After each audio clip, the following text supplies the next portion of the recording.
అస్సలాముఅలైకుం. స్ఫూర్తి టీవీ నేటి వార్తకు స్వాగతం. నా పేరు అబ్దుల్ వాహెద్. నేటి ముఖ్యాంశాలు. యుఎన్ఆర్డబ్ల్యూఏ నిధులకు భారీ గండి. పాలస్తీనా శరణార్థుల దుస్థితిపై యుఎన్ ఆందోళన. ఏకంగా $100 మిలియన్ మేరకు నిధుల కొరత. తీవ్ర ప్రమాదంలో లక్షలాది మంది అమాయక ప్రాణాలు. ఖతర్లోని దోహా వేదికగా అమెరికా, ఇరాన్ దేశాల మధ్య కీలక చర్చలు. ఇరు దేశాల మధ్య 60 రోజుల కాల్పుల విరమణ ఒప్పందం కుదిరిన వైనం. హోర్ముజ్ జలసంధి స్తంభించిన నిధుల విడుదలపై ప్రధానంగా దృష్టి. ఐరోపా వడగాల్పుల్లో కరిగిపోతున్న ట్రాఫిక్ సిగ్నల్స్. తప్పుడు వీడియోల ప్రచారం. పాత వీడియోల అసలు గుట్టును రట్టు చేసిన బూమ్ ఫ్యాక్ట్ చెక్ సంస్థ. ఇవన్నీ పూర్తిగా ఫేక్ న్యూస్ అని వెల్లడి. వెనుజువేలా నుంచి యూపీకు చేరుకున్న నావికుడు రాకేష్ చౌ మృతదేహంలో మాయమైన కీలక అవయవాలు. అనుమానాస్పద మృతిపై సమగ్ర విచారణకు కుటుంబ సభ్యుల డిమాండ్. బాధ్యులపై కఠిన చర్యలు తీసుకోవాలని ప్రభుత్వానికి విజ్ఞప్తి. వరుసగా 30 రోజుల పాటు జైలులో ఉంటే ప్రధానమంత్రి, ముఖ్యమంత్రుల తొలగింపుకు సిద్ధమైన బిల్లు. 130వ రాజ్యాంగ సవరణ బిల్లుపై జూలై 17న ఆమోదం పొందనున్న జేపీసీ నివేదిక. రాబోయే పార్లమెంట్ వర్షాకాల సమావేశాల్లో బిల్లు ప్రవేశపెట్టే యోచన. తాజా ఎన్ఎస్ఓ నివేదికలో 6.8% నమోదైన హైదరాబాద్ నగర నిరుద్యోగ రేటు. మహిళల్లో ఏకంగా 9.1% చేరిన నిరుద్యోగం. మరోవైపు రెగ్యులర్ ఉద్యోగులకు నెలకు సగటున $31,153 మెరుగైన జీతాలు. యాదాద్రి పవర్ ప్లాంట్ పనుల ప్రైవేటీకరణకు వ్యతిరేకంగా భగ్గుమన్న కార్మికులు. టీజీ జెన్కో నిర్ణయానికి నిరసనగా భారీ బైక్ ర్యాలీతో కదం తొక్కిన వైనం. $250 కోట్ల టెండర్లను వెంటనే రద్దు చేయాలని కార్మిక సంఘాల డిమాండ్. తూర్పుగోదావరి జిల్లా కానవరం గ్రామంలో తీవ్ర వివాదాస్పదమైన ఇథనాల్ ప్లాంట్ ప్రతిపాదన. $3,000 కోట్ల ఈ ప్రాజెక్టును బహిరంగంగా వ్యతిరేకించిన స్థానిక ప్రజలు. పర్యావరణ కాలుష్యం ముప్పు ఉందంటూ తక్షణమే ప్రతిపాదన విరమించుకోవాలని రైతుల డిమాండ్. ఏపీఎస్ఎస్డిసి మరియు ఓఎంసీఏపీ చొరవతో ఇటలీ దేశంలో 8 మంది యువకులకు ఉపాధి అవకాశాలు. ఎంపికైన అభ్యర్థులకు విదేశీ జీవనశైలిపై అధికారుల ప్రత్యేక శిక్షణ. విజయవాడలోని కార్యాలయంలో యువకులను ఘనంగా అభినందించిన ఎండీ జి గణేష్ కుమార్. హైదరాబాద్లో పెరిగిన నిరుద్యోగం మరియు మెరుగైన జీతాలు. జాతీయ గణాంక కార్యాలయం లేదా ఎన్ఎస్ఓ ఇటీవల విడుదల చేసిన మొదటి నగర స్థాయి కార్మిక మార్కెట్ నివేదికలో ఆసక్తికరమైన విషయాలు వెల్లడయ్యాయి. ఈ నివేదిక దేశవ్యాప్తంగా ఉన్న 46 మిలియన్ ప్లస్ జనాభా ఉన్న నగరాలను కవర్ చేసింది. ఇందులో PLFS 2025 కింద హైదరాబాద్ నగరాన్ని కూడా సర్వే చేశారు. ఈ నివేదిక ప్రకారం హైదరాబాద్లో నిరుద్యోగ రేటు 6.8% నమోదైంది. ఇది మిలియన్ ప్లస్ నగరాల సగటు అయిన 4.9% కంటే ఎక్కువగా ఉండటం గమనార్హం. ఇతర నగరాలతో పోలిస్తే బెంగళూరులో నిరుద్యోగ రేటు 2.8%, సూరత్లో 1%, హౌరాలో 0.8% మరియు రాజ్కోట్లో కేవలం 0.3%గా ఉంది. ఇక మహిళల విషయానికి వస్తే హైదరాబాద్లో మహిళా నిరుద్యోగ రేటు 9.1%గా నమోదైంది. అంతేకాకుండా 15 నుండి 29 ఏళ్ల మధ్య ఉన్న యువతలో 25.1% మంది ఉపాధి, విద్య లేదా శిక్షణలో లేరని నివేదిక స్పష్టం చేసింది. ఇది దాదాపుగా 25%గా ఉన్న పట్టణ భారతదేశ సగటుకు సమానం. ముఖ్యంగా యువతులు దీనివల్ల తీవ్రంగా ప్రభావితమయ్యారు. యువకులలో NEET రేటు 12.6%గా ఉంటే యువతులలో ఇది ఏకంగా 37.3%గా ఉంది. అయినప్పటికీ నగరంలో జీతాల పరంగా సానుకూల పరిస్థితులు ఉన్నాయి. రెగ్యులర్ జీతం తీసుకునే ఉద్యోగులు సగటున నెలకు $31,153 ఆర్జిస్తున్నారు. ఇది మిలియన్ ప్లస్ జనాభా నగరాల సగటు అయిన $28,808 కంటే ఎక్కువ. అలాగే ఒక్కో కార్మికుడికి GVA $2,70,000 76,700 రూపాయలతో ఈ 46 నగరాల్లో హైదరాబాద్ 2వ స్థానంలో నిలిచింది. ఒకవైపు నిరుద్యోగం పెరుగుతున్నప్పటికీ మరోవైపు ఉద్యోగాలు చేస్తున్న వారికి మంచి జీతాలు వస్తుండటం ఈ నివేదికలోని ముఖ్యమైన అంశంగా నిపుణులు చెబుతున్నారు. యాదాద్రి థర్మల్ పవర్ ప్లాంట్ ప్రవేశీకరణపై భగ్గుమన్న కార్మికులు. నల్గొండ జిల్లా దామరచర్ల మండలం వీర్లపాలెం వద్ద ఉన్న యాదాద్రి థర్మల్ పవర్ ప్లాంట్లో ఆపరేషన్స్ మరియు మెయింటెనెన్స్ పనులను అవుట్సోర్సింగ్ చేయాలనే టీజీ జెన్కో నిర్ణయానికి వ్యతిరేకంగా ఆందోళనలు మిన్నంటాయి. మంగళవారం నాడు ఉద్యోగులు మరియు కార్మికులు ఈ నిర్ణయానికి నిరసనగా భారీ బైక్ ర్యాలీ నిర్వహించారు. బొగ్గు మరియు బూడిద నిర్వహణ కార్యకలాపాలు, మెయింటెనెన్స్, మెకానికల్ మరియు ఎలక్ట్రికల్ పనుల కోసం దాదాపు 250 కోట్ల రూపాయల విలువైన టెండర్లను టీజీ జెన్కో ఆహ్వానించింది. దీనికి వ్యతిరేకంగా గత 20 రోజులుగా కార్మికులు నిరసనలు తెలుపుతూనే ఉన్నారు. ఈ టెండర్ స్టేజ్ 1 మరియు స్టేజ్ 2 యూనిట్లను 3 సంవత్సరాల కాలానికి కవర్ చేస్తుంది. ఈ టెండర్ ప్రక్రియ జూన్ 12న ప్రారంభమై జూన్ 29తో ముగిసింది. అయితే కార్మిక సంఘాలు తీవ్ర స్థాయిలో మండిపడుతున్నాయి. 35,000 కోట్ల రూపాయల భారీ బడ్జెట్తో నిర్మించిన ఈ ప్రభుత్వ రంగ ప్లాంట్ 3,200 మెగావాట్ సామర్థ్యాన్ని కలిగి ఉంది. ఈ ప్లాంట్లోని మొత్తం 5 యూనిట్లకు దాదాపు 4,000 మంది సిబ్బంది అవసరం ఉండగా ప్రస్తుతం కేవలం 1,262 మంది ఉద్యోగులు మాత్రమే విధుల్లో ఉన్నారని సంఘాల నేతలు ఆరోపిస్తున్నారు. ప్రైవేటీకరణను తక్షణమే ఆపాలని మరియు ప్రభుత్వ ఉద్యోగుల ద్వారానే పనులను కొనసాగించాలని కార్మికులు ప్రభుత్వానికి విజ్ఞప్తి చేస్తున్నారు. తమ న్యాయబద్ధమైన డిమాండ్లను నెరవేర్చకపోతే ఆందోళనను మరింత ఉధృతం చేస్తామని వారు హెచ్చరించారు. ఈ అంశం స్థానికంగా రాజకీయంగానూ మరియు పారిశ్రామికంగానూ పెద్ద చర్చకు దారితీసింది. రాష్ట్ర ప్రభుత్వ పాఠశాలల్లో ఏఐ విద్యను పరిచయం చేస్తున్న అమెజాన్ తెలంగాణలోని ప్రభుత్వ పాఠశాలల్లోని విద్యార్థులకు ఆధునిక సాంకేతిక విద్యను అందించేందుకు రాష్ట్ర విద్యాశాఖ ఒక కీలక అడుగు వేసింది. ప్రముఖ ఈ-కామర్స్ దిగ్గజం అమెజాన్ సంస్థతో తెలంగాణ పాఠశాల విద్యాశాఖ ఒక ఒప్పందం కుదుర్చుకుంది. అమెజాన్ ఫ్యూచర్ ఇంజనీర్ ప్రోగ్రాం ద్వారా ప్రభుత్వ పాఠశాలల్లో కృత్రిమ మేధస్సు లేదా ఏఐ అక్షరాస్యతను ప్రవేశపెట్టనున్నారు. ఈ ప్రతిష్టాత్మక కార్యక్రమం వల్ల 6 నుండి 9 తరగతుల మధ్య చదువుతున్న దాదాపు 10 లక్షల మంది విద్యార్థులకు ప్రతి సంవత్సరం ప్రయోజనం చేకూరుతుందని అధికారులు అంచనా వేస్తున్నారు. కోడ్ మిత్ర, ఈడీ టెక్ ప్లాట్ఫామ్ల ద్వారా పిఐ జామ్ ఫౌండేషన్ నుండి కంటెంట్ మరియు అమలు మద్దతుతో రాష్ట్ర విద్యా పరిశోధన మరియు శిక్షణ మండలి లేదా ఎస్సిఈఆర్టీ ఈ సరికొత్త పాఠ్యాంశాలను అభివృద్ధి చేసింది. ఈ విధానం ద్వారా విద్యార్థులు ఏటా 25 గంటల పాటు నిర్మాణాత్మక ఏఐ అభ్యాసాన్ని పొందుతారు. దీని ద్వారా గణన, ఆలోచనలు, నిర్ణయాలు తీసుకునే వ్యవస్థలు మరియు వాస్తవ ప్రపంచంలో ఏఐ యొక్క అప్లికేషన్ల గురించి వారు వివరంగా నేర్చుకునే అవకాశం ఉంటుంది. దీని అమలు కోసం తెలంగాణ ప్రభుత్వం ఇప్పటికే 28,000 మందికి పైగా ఉపాధ్యాయులకు ప్రత్యేక శిక్షణను అందించింది.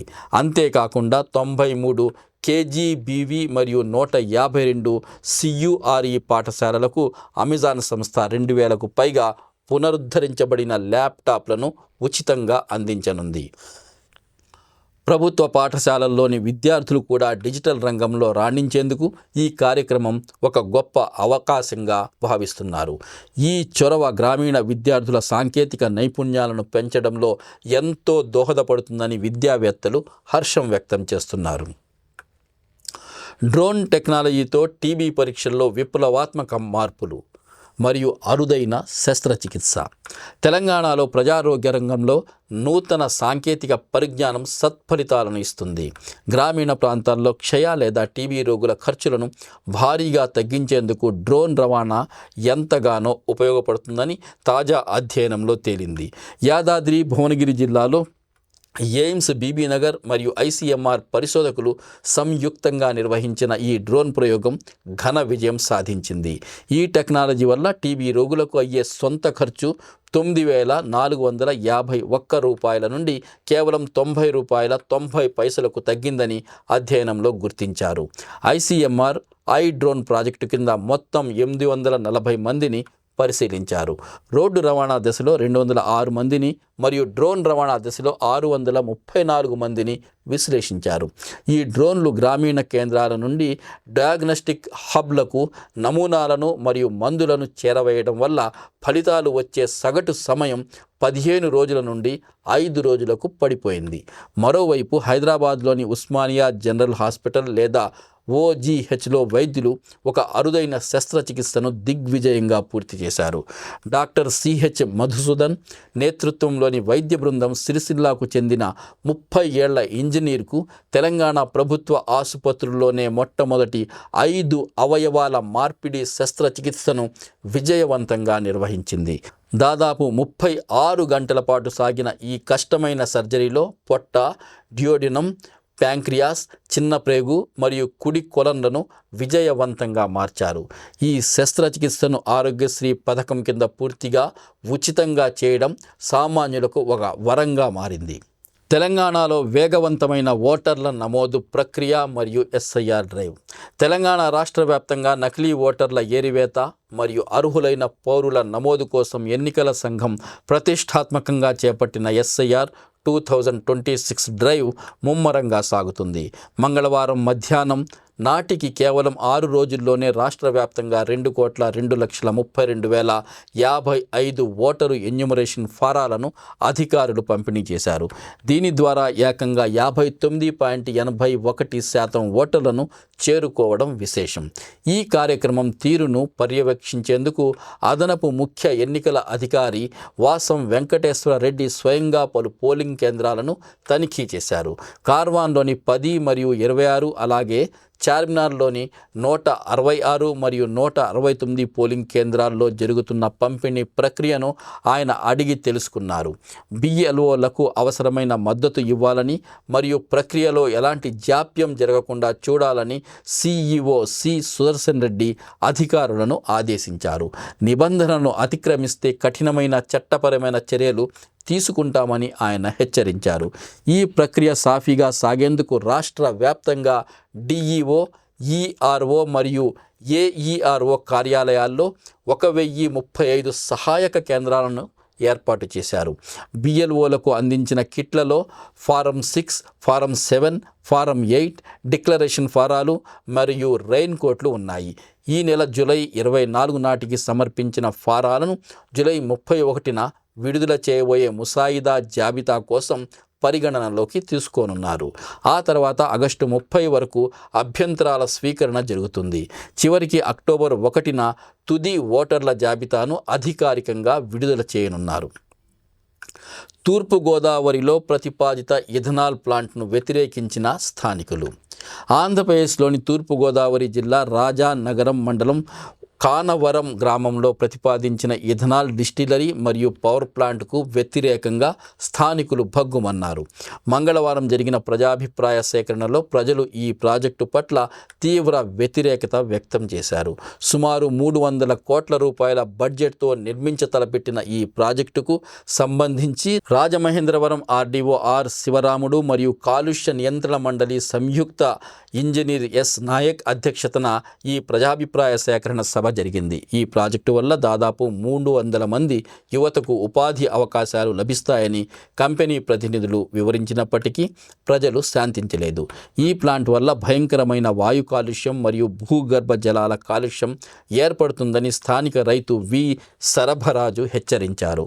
అంతేకాకుండా ఉద్యానవన మరియు వరి సాగుకు తీవ్ర నష్టం వాటిల్లుతుందని ఆవేదన వ్యక్తం చేశారు. కానవరం, చక్రద్వారబంధం, రాధేయపాలెం మరియు చుట్టుపక్కల గ్రామాల్లో భూగర్భ జలాలు పూర్తిగా అడుగంటిపోతాయని JSP నాయకుడు S సతీష్ ఆందోళన వ్యక్తం చేశారు. ప్రజల ఆరోగ్యం మరియు జీవనోపాధిని ప్రమాదంలో పడేసే ఈ ప్లాంట్ను తక్షణమే రద్దు చేయాలని వారంతా ముక్త కంఠంతో డిమాండ్ చేశారు. ప్రజల నుంచి వచ్చిన తీవ్ర అభ్యంతరాలను మరియు వ్యతిరేకతను ప్రతిబింబిస్తూ తాము పై అధికారులకు ఒక వివరణాత్మక నివేదికను సమర్పిస్తామని PCB ఎగ్జిక్యూటివ్ ఇంజనీర్ 1 సూర్యకళ స్థానికులకు హామీ ఇచ్చారు. APSSDC చొరవతో ఇటలీలో ఉద్యోగాలకు ఎంపికైన 8 మంది అభ్యర్థులు. ఆంధ్రప్రదేశ్ యువతకు విదేశాల్లో ఉపాధి కల్పించే లక్ష్యంతో రాష్ట్ర నైపుణ్యాభివృద్ధి సంస్థ లేదా APSSDC చేపట్టిన కార్యక్రమాలు మంచి ఫలితాలను ఇస్తున్నాయి. ఈ చొరవ ద్వారా ఇటలీ దేశంలో ఉద్యోగాలకు ఎంపికైన 8 మంది అభ్యర్థులు మంగళవారం నాడు విజయవాడలోని ఏపీఎస్ఎస్డిసి ప్రధాన కార్యాలయాన్ని సందర్శించారు. Overseas man power company Andhra Pradesh limited లేదా ఓఎంసీఏపీ మరియు ఏపీఎస్ఎస్డిసి సంయుక్తంగా ఈ విదేశీ ప్లేస్మెంట్ను విజయవంతంగా ఏర్పాటు చేశాయి. ఈ సందర్భంగా ఎంపికైన అభ్యర్థులు ఏపీఎస్ఎస్డిసి ఎండి మరియు సిఇఓ అయిన జి గణేష్ కుమార్ మరియు ఏపీఎన్ఆర్టీ చైర్మన్ మరియు సిఇఓ వేమూరి రవికుమార్ను మర్యాదపూర్వకంగా కలిసి కృతజ్ఞతలు తెలిపారు.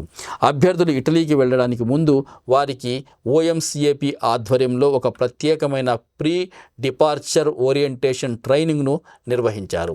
ఈ శిక్షణా కార్యక్రమంలో భాగంగా ఇటలీ దేశంలో ఎలా జీవించాలి, అక్కడి ఆహారపు అలవాట్లు మరియు జీవనశైలికి ఎలా అలవాటు పడాలి అనే అంశాలపై సమగ్ర అవగాహన కల్పించారు. అంతేకాకుండా అంతర్జాతీయ స్థాయిలో తమ కెరీర్ను ఎలా తీర్చిదిద్దుకోవాలి అనే దానిపై నిపుణులతో ప్రత్యేక సెషన్లను సైతం నిర్వహించారు. రాష్ట్రంలోని యువతకు ఇదొక గొప్ప అవకాశమని, రాబోయే రోజుల్లో మరిన్ని దేశాలతో ఒప్పందాలు కుదుర్చుకుని వేలాది మందికి విదేశాల్లో ఉద్యోగాలు కల్పించేలా రాష్ట్ర ప్రభుత్వం ప్రణాళికలు సిద్ధం చేస్తుందని అధికారులు ఈ సందర్భంగా వెల్లడించారు. పెట్టుబడుల అవకాశాల అన్వేషణ కోసం అమరావతికి సింగపూర్ బృందం. నవ్యాంధ్ర రాజధాని అమరావతిలో పెట్టుబడుల అవకాశాలను పరిశీలించేందుకు సింగపూర్ ప్రతినిధుల బృందం 2 రోజుల పాటు అమరావతిలో సుడిగాలి పర్యటన చేసింది. ఈ ప్రతినిధి బృందం పలు అభివృద్ధి ప్రాజెక్టుల నిర్మాణ పనులను మరియు రాజధాని ప్రాంతంలో అందుబాటులో ఉన్న అవకాశాలను నిశితంగా పరిశీలించింది. సోమవారం నాడు రాయపూడిలోని ఏపీసీఆర్డీఏ ప్రధాన కార్యాలయంలో ఈ బృందానికి అమరావతి మాస్టర్ ప్లాన్ మరియు ప్రాజెక్టు పురోగతిపై అధికారులు ఒక సమగ్రమైన ప్రజెంటేషన్ ఇచ్చారు. అనంతరం మంగళవారం నాడు ఈ బృందం శాఖమూరు పార్కు, ప్రధాన మౌలిక సదుపాయాల రోడ్లు మరియు ప్రభుత్వ కాంప్లెక్స్ నిర్మాణ ప్రాంతాలను స్వయంగా సందర్శించింది. రాజధాని ప్రాంతంలో నిర్మిస్తున్న ఎమ్మెల్యే మరియు ఎమ్మెల్సీ టవర్లు, బంగ్లాలు మరియు ఇతర మౌలిక సదుపాయాలను వారు క్షుణ్ణంగా తనిఖీ చేశారు. రాజధాని పనుల వేగాన్ని మరియు పెట్టుబడిదారులకు ప్రభుత్వం కల్పిస్తున్న రాయితీలు, సదుపాయాల గురించి ఏపీసీఆర్డీఏ అధికారులు వారికి కూలంకషంగా వివరించారు. ఈ సింగపూర్ బృందంలో నేషనల్ యూనివర్సిటీ ఆఫ్ సింగపూర్ లేదా ఎన్యూఎస్ ప్రతినిధులు యో సాయి హైప్తో తోయిమన్, ఎల్ దర్శన్ మరియు జయేష్ కుమార్ ఉన్నారు. వారితో పాటు ఎంటీఐకి చెందిన ఫ్రాన్సిస్ చాంగ్, ఎస్సీఈకి చెందిన తాయ్ లియాన్ చూ మరియు ఐఎఫ్సికి చెందిన అనంత్ శంకర్ తదితరులు ఈ బృందంలో ఉన్నారు. సింగపూర్ బృందం రాకతో అమరావతిలో భవిష్యత్తులో భారీ పెట్టుబడులు వచ్చే అవకాశం ఉందని ప్రభుత్వం భావిస్తుంది. సాయికృష్ణ కస్టోడియల్ డెత్ కేసులో విచారణ వేగవంతం. రాష్ట్ర వ్యాప్తంగా సంచలనం సృష్టించిన గాది సాయికృష్ణ అనుమానాస్పద కస్టోడియల్ డెత్ కేసు విచారణ మరింత వేగవంతమైంది. ఈ కేసులో అరెస్టైన హెడ్ కానిస్టేబుళ్లు జె నాని మరియు పోతర్లంక అశోక్ కుమార్లను ప్రత్యేక దర్యాప్తు బృందం లేదా ఎస్ఐటి అధికారులు విచారించారు. అయితే ఈ విచారణలో వారు పొంతనలేని సమాధానాలు చెప్పినట్లు తెలుస్తుంది. గతంలో సర్కిల్ ఇన్స్పెక్టర్ ఎస్ఎస్వివి నాగరాజు అరెస్టు తర్వాత ఈ ఇద్దరు సస్పెండ్ అయిన కానిస్టేబుళ్లు అజ్ఞాతంలోకి వెళ్లారు. చివరకు నాగ్పూర్లోని వారి ఆచూకీని కనిపెట్టిన పోలీసులు వారిపై ఒత్తిడి పెంచడంతో సోమవారం నాడు వారు లొంగిపోయారు. మే 5న సాయికృష్ణను మార్కాపురంలో అదుపులోకి తీసుకున్న తర్వాత విజయవాడకు ఎవరు తీసుకువచ్చారు, కృష్ణలంక పోలీస్ స్టేషన్లో సరిగ్గా ఏం జరిగింది మరియు అతని అదృశ్యానికి గల కారణాలపై వారు మౌనం వహించినట్లు సమాచారం. ఈ క్రమంలో ఎస్ఐటి చీఫ్ మరియు ఇన్స్పెక్టర్ జనరల్ ఎం రవిప్రకాష్ నేతృత్వంలో అధికారుల బృందం దర్యాప్తు చేస్తుంది. అధికారులు అద్నాన్ నయీం ఆస్మి, అమిత్ బర్దార్ మరియు ఎల్ సుధాకర్లు సాయికృష్ణ అదృశ్యానికి సంబంధించిన పరిణామాలను పునర్నిర్మించే పనిలో పడ్డారు. టెక్నాలజీ ఆధారంగా వారు కీలక ఆధారాలు సేకరించారు. మొబైల్ టవర్ లొకేషన్ ప్రకారం సాయికృష్ణ ఫోన్ మే 5న రాత్రి 7:39 మార్కాపురంలోని వడ్డే బజార్లో ఉన్నట్లు గుర్తించారు. అలాగే కానిస్టేబుల్ బాబురావు లొకేషన్ మే 6 ఉదయం 3:53 మార్కాపురంలో ఉన్నట్లు ట్రేస్ చేయడంతో కేసు విచారణలో కీలక పురోగతి లభించింది. ఏపీలో రైల్వే ఉద్యోగాల కుంభకోణంపై సిబిఐ కేసు నమోదు. ఆంధ్రప్రదేశ్ రాష్ట్రంలో రైల్వే ఉద్యోగాలు ఇప్పిస్తామంటూ అమాయకులను మోసం చేస్తున్న భారీ కుంభకోణం వెలుగులోకి వచ్చింది. ఈ వ్యవహారంపై కేంద్ర దర్యాప్తు సంస్థ లేదా సిబిఐ కఠిన చర్యలకు ఉపక్రమించింది. మచిలీపట్నంలోని క్యారేజ్ అండ్ వ్యాగన్ డిపోలో టెక్నీషియన్ గ్రేడ్ 1గా పనిచేస్తున్న దక్షిణ మధ్య రైల్వే లేదా ఎస్సీఆర్ అధికారి ఎం కిషోర్ కుమార్పై సిబిఐ చీటింగ్ కేసు నమోదు చేసింది.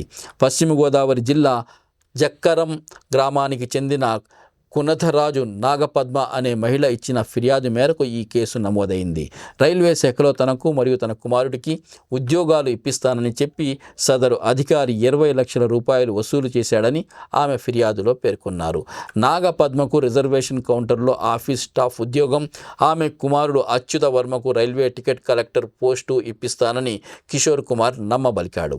దీంతో పద్మ 2021 నుండి 2025 నవంబర్ వరకు ఆన్లైన్ ద్వారా 12 లక్షల రూపాయలు మరియు నగదు రూపంలో మరో 8 లక్షల రూపాయలు వివిధ సందర్భాల్లో అతనికి చెల్లించారు. తీరా ఉద్యోగం రాలేదని నిలదీయగా అతను నకిలీ మరియు ఫోర్జరీ నియామక పత్రాలను సృష్టించి ఇచ్చాడని దర్యాప్తులో తేలింది. ఈ ఆధారాల నేపథ్యంలో అధికారులు అతనిపై భారతీయ న్యాయ సంహిత లేదా బిఎన్ఎస్ సెక్షన్లు 61, 318 మరియు 336(3)తో పాటు అవినీతి నిరోధక చట్టంలోని సెక్షన్ 7A కింద క్రిమినల్ కేసులు బుక్ చేశారు. వెనిజులాలో అనుమానాస్పద స్థితిలో భారత నావికుడి మృతదేహం. దక్షిణ అమెరికా దేశమైన వెనిజులా నుంచి ఉత్తరప్రదేశ్లోని తన స్వస్థలానికి చేరుకున్న ఒక భారతీయ నావికుడి మృతదేహం తీవ్ర కలకలం రేపుతుంది. రాకేష్ చౌహాన్ అనే భారతీయ నావికుడు వెనిజులాలో అనుమానాస్పద స్థితిలో మరణించారు. అయితే అతని మృతదేహాన్ని స్వదేశానికి తీసుకువచ్చిన తర్వాత కుటుంబ సభ్యులకు తీరని ఆవేదన మరియు అనుమానాలు మొదలయ్యాయి. మృతదేహం వచ్చినప్పుడు అధికారిక పోస్ట్ మార్టం నివేదిక కానీ వెనిజులా అధికారుల నుంచి కనీస వివరణ కానీ లేదని కుటుంబ సభ్యులు ఆరోపిస్తున్నారు. ఈ అనుమానాలతో వారు భారతదేశంలో రెండవసారి పోస్ట్ మార్టం నిర్వహించగా దిగ్భ్రాంతికరమైన వాస్తవాలు వెలుగులోకి వచ్చాయి. అతని శరీరంలో మెదడు, గుండె, ఊపిరితిత్తులు, కాలేయం, మూత్రపిండాలు, ప్లీహం, ప్యాంక్రియాస్, కడుపులో పేగులు, థైరాయిడ్ మరియు వాయిస్ బాక్స్ సహా అనేక కీలక అవయవాలు మాయమైనట్లు వైద్యులు గుర్తించారు. మెడ నుండి కింది భాగం వరకు పొడవైన కోత పెట్టి కుట్లు వేసినట్లు మరియు తల చుట్టూ కుట్లు ఉన్నట్లు పోస్టుమార్టం చేసిన వైద్యులు నివేదికలో పేర్కొన్నారు. పైగా ఈ మృతదేహాన్ని దాదాపు 1 నెల రోజుల పాటు డీప్ ఫ్రీజర్లో భద్రపరిచినట్లు ఆధారాలు ఉన్నాయి.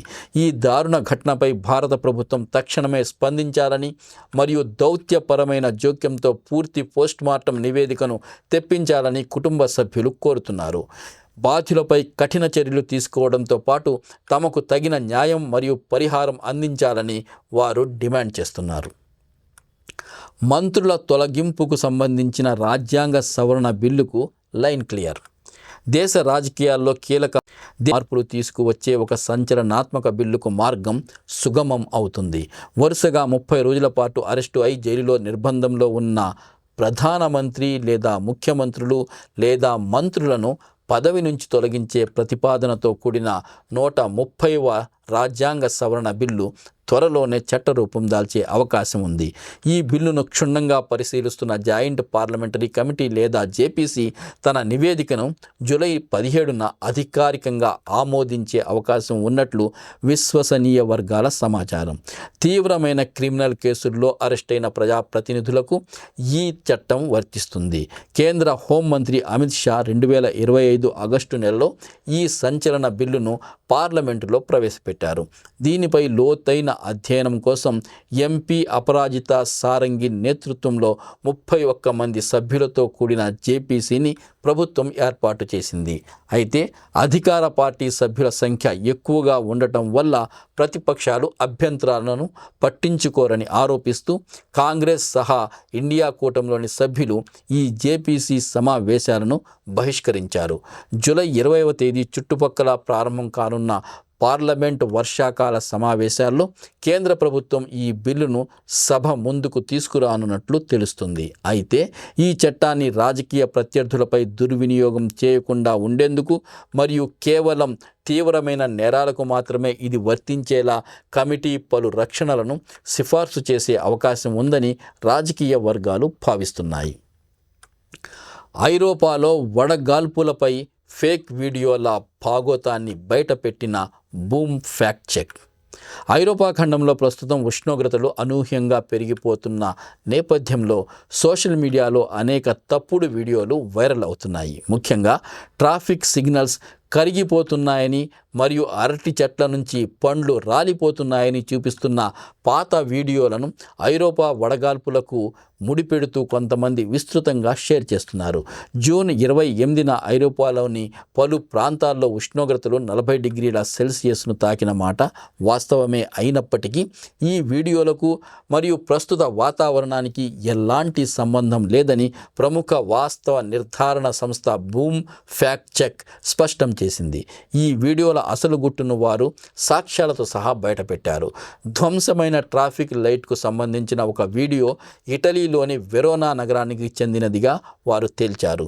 జూన్ 23, 2026 నాడు అక్కడ కారు అగ్ని ప్రమాదానికి గురి కావడం వల్ల ట్రాఫిక్ సిగ్నల్ కాలిపోయిందని స్థానిక పత్రిక కథనం రాసినట్లు వెల్లడించారు. అలాగే రెండవ ట్రాఫిక్ లైట్ వీడియో బెర్లిన్ నగరంలోని ఒక టెక్నో క్లబ్లో జూన్ 2025లో జరిగిన అగ్ని ప్రమాదానికి సంబంధించిందని గుర్తించారు. ఇక అరటి పండ్ల వీడియో ఏకంగా మే 2025లోనే ఫేస్బుక్లో పోస్ట్ చేయబడిందని, ఆ వీడియో నేపథ్యంలో చైనీస్ అక్షరాలు ఉన్నాయని, దానికి ఐరోపాకు ఎలాంటి సంబంధం లేదని వారు బట్టబయలు చేశారు.